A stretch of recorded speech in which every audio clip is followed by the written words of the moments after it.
काबा किस मुंह से जाओगे गालिब, शर्म तुमको मगर नहीं आती। रामनवमी के मौके पर भारत का 7 शहर, पश्चिम बंगाल के हावड़ा का शिवपुर, हुगली जिला का रिसड़ा, बिहार का सासाराम, नालंदा, झारखंड का साहेबगंज, दिल्ली का संभाजीनगर, महाराष्ट्र का बड़ोदरा दंगा का शहर बन गया है, जहां मुसलमानों का दुकान मकान से लेकर ज्ञान का मंदिर को भी जलाकर राख कर दिया गया है। दिल्ली से लेकर बिहार और बिहार से लेकर बंगाल दंगे की आग में झुलस रहा है। अब इस आग में सियासी रोटियां सेकना शुरू हो चुकी है, मगर इस दरमियान कहीं भी मुस्लिम लीडरान आग को बुझाते नहीं देखे गए। इनके अंदर इतनी भी हिम्मत नहीं कि सरकार और प्रशासन के आंख में आंख डालकर ये सवाल कर सके कि आग किसने लगाई। आग लगाने वाले को फौरन अरेस्ट किया जाए, क्योंकि इन्हें अपने कौम की फिक्र नहीं बल्कि कुर्सी खो देने का डर है। अब आइए बात करते हैं खुद में सेकुलर कहलाने वाले स्टेट पश्चिम बंगाल का, जहां तकरीबन 37% माइनॉरिटी वोट से सरकार बनती और गिरती है। इसके बावजूद भी पश्चिम बंगाल में मुसलमानों का हाल क्या है ये शायद मुझे बताने की जरूरत नहीं है। हिंदुस्तान के साथ साथ पश्चिम बंगाल में भी मुसलमान कितना महफूज है, आए दिन हो रहे दंगे से इसका अंदाजा लगाया जा सकता है। सरकार कहां और कैसे खड़ी है, क्या मुसलमानों के साथ सरकार इंसाफ कर रही है, ऐसे बेशुमार सवालात हैं। असल में सरकार का मुसलमानों से नजरें चुराने का सबसे बड़ी वजह सो कॉल्ड कुर्ता पैजामा वाले माइनॉरिटी लीडरान हैं, जो सत्ता में आने से पहले मुसलमानों के मसाइल पर बड़ी बड़ी डींगे हाँकते हैं। चुनाव के दौरान सियासी पार्टियां ऐसे ही लोगों का इंतखाब भी करती है और इन्हें मुस्लिम वोट हासिल करने के लिए इस्तेमाल भी करती है। इलेक्शन के वक्त घर घर जाकर स्टेज लगाकर मुस्लिम वोट की भी बड़ी बड़ी बातें करके मांगते हैं, और जब ये अपने मकसद में कामयाब हो जाते हैं तो मुसलमानों का मसाइल जाए चूल्हे के भाड़ में। इन्हें तो सरकार और इनके प्यादे के साथ खूबसूरत खूबसूरत फोटो खिंचवाने से मतलब होता है। माह रमजान के रामनवमी के जुलूस की आड़ में हुए दंगे में मुसलमान खौफजदा हैं।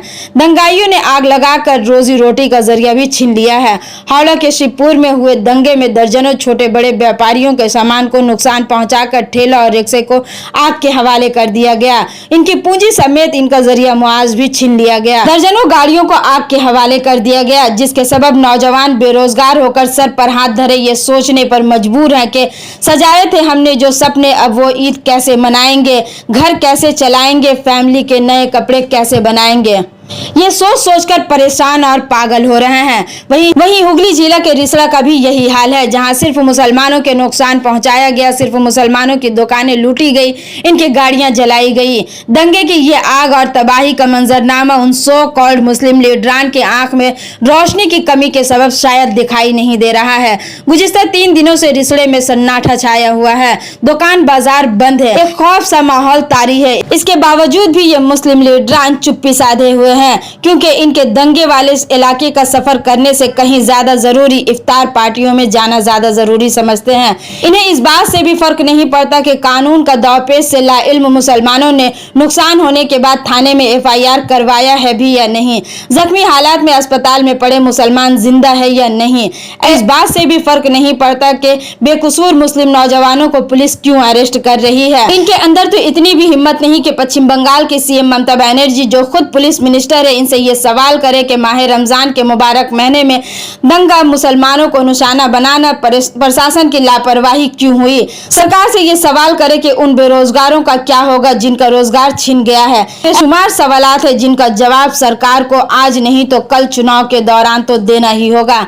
बहरहाल हावड़ा से लेकर हुगली तक के दंगे की इत्तला मिलते ही वेस्ट बंगाल जमाते इस्लामी हिंद फिर से एक बार लाचार मजबूर मुसलमानों के साथ खड़ी नजर आई। हावड़ा में हुए दंगे की पहली रात से ही जमाते इस्लामी हिंद पुलिस कमिश्नरेट को न सिर्फ लेटर भेजा बल्कि बेकसूर मुसलमानों को छोड़ने का भी डिमांड किया वहां और दंगा भड़काने वालों के खिलाफ सख्त एक्शन लेने का मुतालबा किया। वहीं हुगली के रिसड़ा के दंगे के दूसरे दिन ही वेस्ट बंगाल जमाते इस्लामी हिंद के जनरल सेक्रेटरी शादाब मासूम की क़यादत में 5 लोग श्रीरामपुर पुलिस कमिश्नर के इलाके में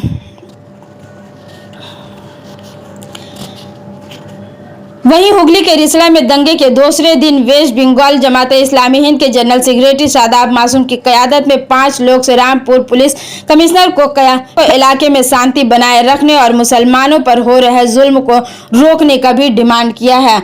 मानो कि सिर्फ जमाते इस्लामी हिंद ने ही मुसलमानों के तहफ़्फ़ुज़ का बेड़ा उठा रखा है। ऐसा लगता है कि मुसलमान सियासी लीडरान को खुद सरकार खामोश रहने की हिदायत दे चुकी है।